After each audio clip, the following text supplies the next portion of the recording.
90টা boyfriend চলে গেল এতটা কষ্ট লাগে না যতটা কষ্ট লাগছিল যখন ইংল্যান্ড গোল দিয়ে দিছে। আজকের ম্যাচ তো দুর্দান্ত ছিল, অনেক ভালো ছিল। যখনই ইংল্যান্ড হচ্ছে একটা গোল দিছিল তখন তো আমার কলিজাটা পুরো ফেটে যাচ্ছিল।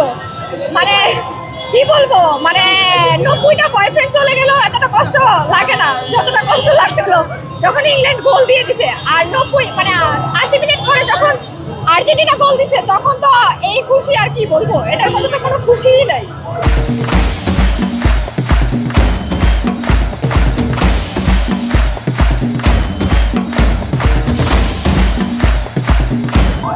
ব্রাজিলের বুকে লেগেছে,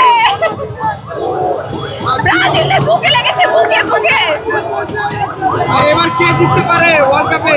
আর্জেন্টিনা, আর্জেন্টিনা জিতবে, আর্জেন্টিনা। ব্রাজিল ফ্যানদের উদ্দেশ্যে আজকের পরে কিছু বলবেন? ওরা তো হতাশ হয়ে একদমই পুরো স্যাড হয়ে থাকবে, ওদের আর কোনো কিছুই করার নাই।